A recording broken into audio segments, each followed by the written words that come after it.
Look at this place. Isn't it amazing? I think this is my favorite place. This has got to be the best place in the whole world. The Amazon. There are piranhas down there, but it's all worth it. I'll be staying in a small village here, and this is the only way I could get there. I cannot wait to explore more. I just never get tired of exploring. I have been all over the world: the Great Wall of China, Rome, all over Europe, Mexico, the Caribbean. I've been blessed. My husband, Calvin, has a travel agency. He started it after he retired from his career in the church. I could not be more thrilled about it. I get to take people on tours all over the world during school vacation. I love taking people to new places. I suppose it is the educator in me. I started out as a Sunday school teacher and was always volunteering in the educational department at the church where my husband worked.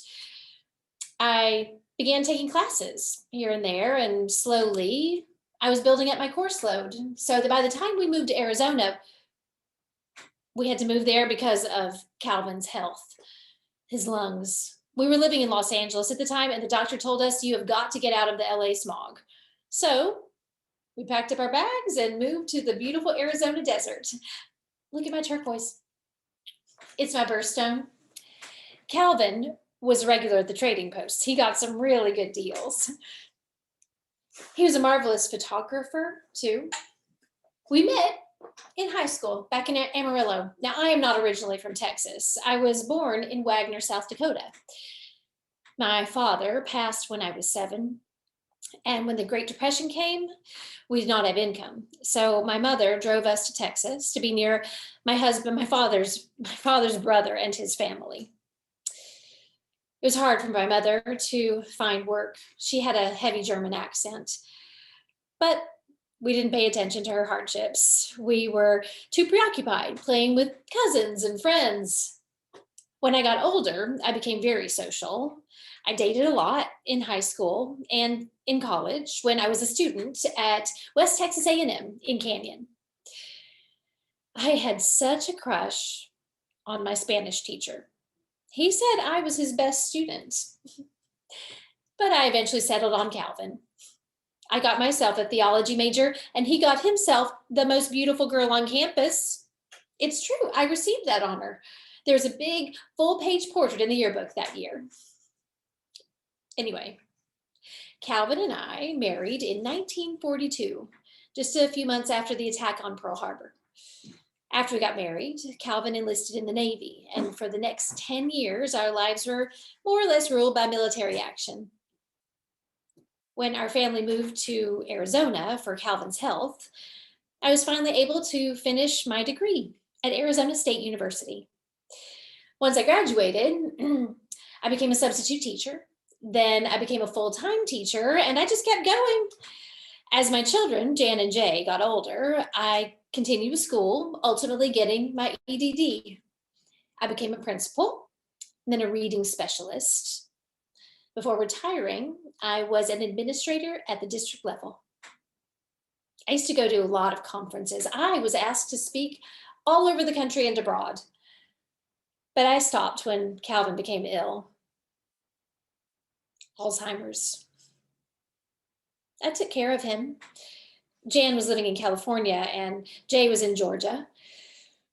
But they would come to visit often. We have a good family. I think that's the most important thing, family. It just so happened that everyone was in town for my granddaughter's graduation from ASU when Calvin passed. I'm sorry.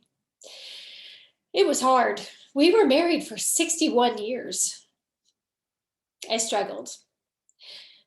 I went to live with Jay in Georgia. That was nice. I was able to be around family. He was in the state legislature, so it was a busy life, and we were always going places. But then he passed from leukemia, and well, now here I am in California, living with my daughter, Jan. But I'm lucky. I get to see my grandchildren and my great grandchildren regularly. Oh, I got to vote for my granddaughter in this last election. She won a seat on the local city council this year.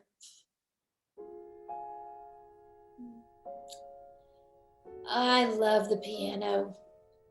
My mother bought me a piano on my 16th birthday. I still have it. It's at Jan's house. Now the grandchildren and great grandchildren get to play it. I always loved music. I loved to sing and dance. I loved all kinds of music. But now I mostly listen to the music Calvin and I used to enjoy. Look at this place. Isn't it amazing? I think this is my favorite place. This has got to be the best place in the whole world. That's the thing. Wherever I am at the moment, that is what I enjoy. I just want to experience the moment and everything about it. Wherever I am at the moment, that's my favorite place. Ms. Acosta?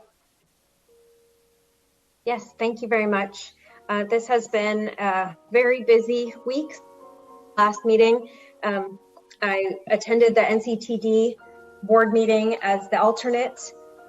This past week, I got my orientation and was sworn in also as alternate to Clean Energy Alliance. It's been quite busy, but the biggest thing was I'd like to share just a little brief information about the passing of my grandmother. I know that I talk about her a lot, and I've always talked about having my 4 generations of family here. She passed away last Wednesday, January 20th, 2021. And just a few words in honor of her. She was born in 1922. My grandmother, Carol Wilma Ely Hill, she embodied the best qualities of the very legendary Greatest Generation. A child during the Roaring 20s and 7 when the stock market crashed, kicking off the Great Depression. My grandmother's character was shaped by dramatic life events that instilled in her unparalleled personal strength, resourcefulness, work ethic, and a zest for life. At the age of 20, my grandmother met and married my Texan grandfather, Calvin Hill, the love of her life, and learned what it was to be the wife of a Navy officer. They moved from Texas to San Diego with their baby girl, my mother Jan, and soon rounded out their little family with a baby boy, my Uncle Jay. My grandmother often shared with me how tough times were when her husband was deployed and she was home alone, raising 2 little ones on a tight budget, not knowing if her husband would make it back. She shared with me how baby supplies were limited due to war rationing, and she had to pick between a baby buggy and a high chair for the kids. Nevertheless, the family thrived. In the late 1950s, the family moved to Arizona, where my mother and my uncle grew up, graduated from high school, and left the nest.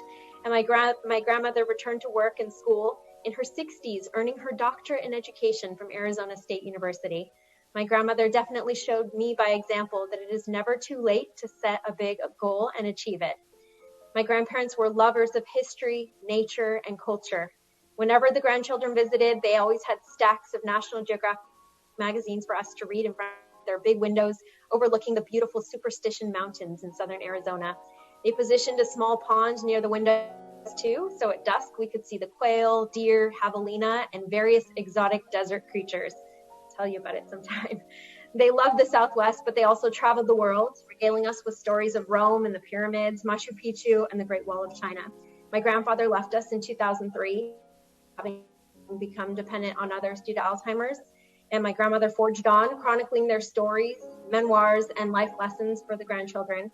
She moved in with my uncle's family in Georgia and then to Carlsbad to spend time with my mother and our branch of the family. She was an ardent supporter of all of her grandchildren and very proud to vote for me for city council. Thank you.